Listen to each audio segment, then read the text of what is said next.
Heyo, what's up? I'm CoolPikachu, and welcome to my speed draw of Pokemon subspecies. This series where I'll be going through the whole Johto Pokedex, designing 4 different variants of each Pokemon individual.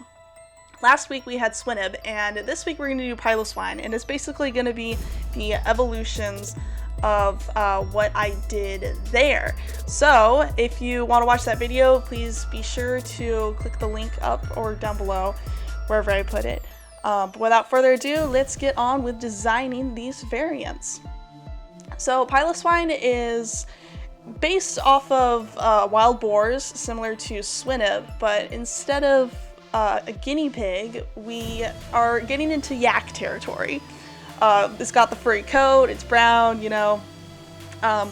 So basically with these variants, I had fun kind of putting them into different environments, similar to how I did with Swine, and changing kind of what it's based off of, determined by the environment. So instead of a yak, which is kind of based off of, you know, colder climates, I did stuff like, like a warthog, you know, for in a warmer climate.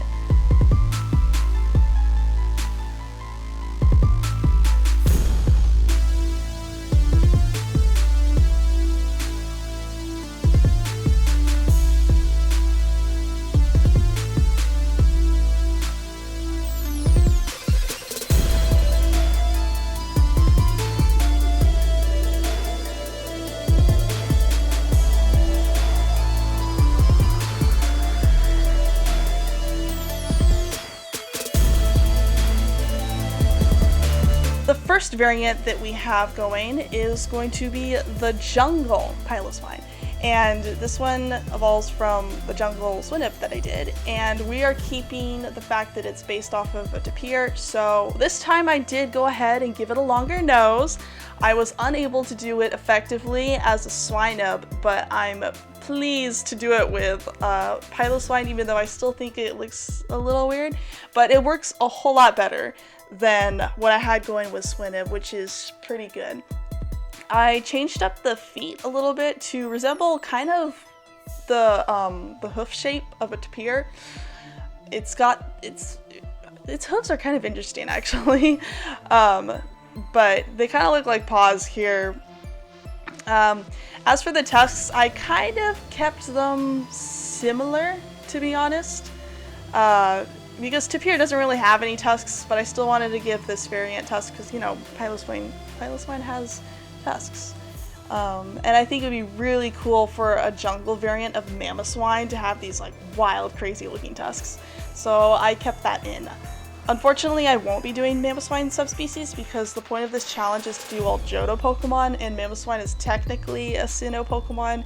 But I might be doing that in the future as like a special episode or something, because I think Mamoswine subspecies would be really cool, and I would be really stoked to design them.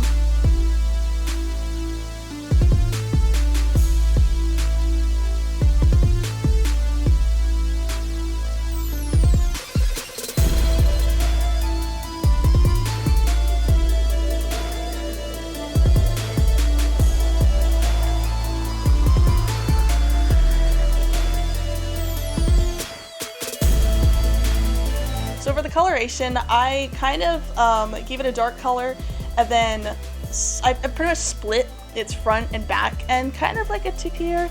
And the back end is lighter, and the front end is like a darker brown, kind of resembling, you know, how a tapir pattern is.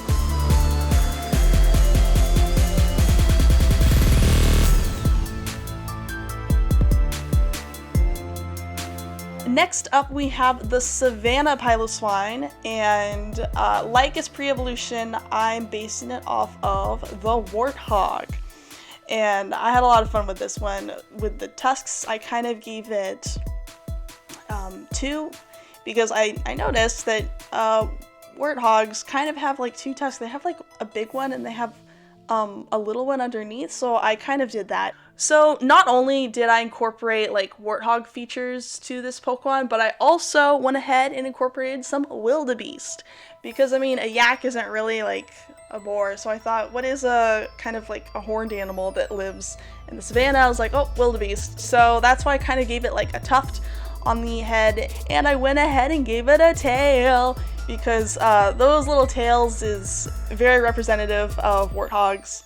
I don't know if you've ever seen a warthog run, but it's pretty cute. They have their tails straight up. For the feet, I kind of gave it like, I kind of wanted to make it resemble hooves more, so I went ahead and did that. So I had my good friend Crowcat ask to do a detailed explanation of my shading process, and I don't really do tutorials on this channel, but I can explain how I do the shading for the subspecies. The first thing that you got to consider is your light source, and mine is directly above and towards the viewer. Honestly, in order to lay out shadows, you just kind of, it takes practice, you observe, and then there's a lot of fudging, which I do. So I kind of lay out my shadows where I think that not a whole lot of light is going to be, so under the tusks, under the body. After that, I kind of go in with a soft eraser brush, and I kind of erase both the left and the right sides just because I think it looks good. And then I create a new layer, same colored brush, but a soft brush, and I kind of create this gradient. And I set both layers to multiply and lower the opacity down to 40%. And that is pretty much how I do my shadows for these subspecies. As for the coloration, I gave it an all brown color palette, and then I was like, you know what, let's do a darker furry part, because that's more representative of like wildebeest, because they have that fur on the top that is in a darker coloration than its normal body. Next up, we have the domestic Piloswine. This one is the least furry out of all of the variations, so I only gave it like a couple of tufts in the back. I still gave it like fur over the eyes because I didn't want to draw Piloswine's eyes. They're literally like 2 dots, and it's kind of amusing, but no. I went ahead and gave it like hoof-like feet, and I made sure to show the feet, like even whenever it's standing straight on and facing you, because normally Piloswine's fur hides the feet, but since this variation is not very furry, I showed the feet just normally. I made sure to give it some dark spots, kind of resembling a pig, similar to its pre-evolution.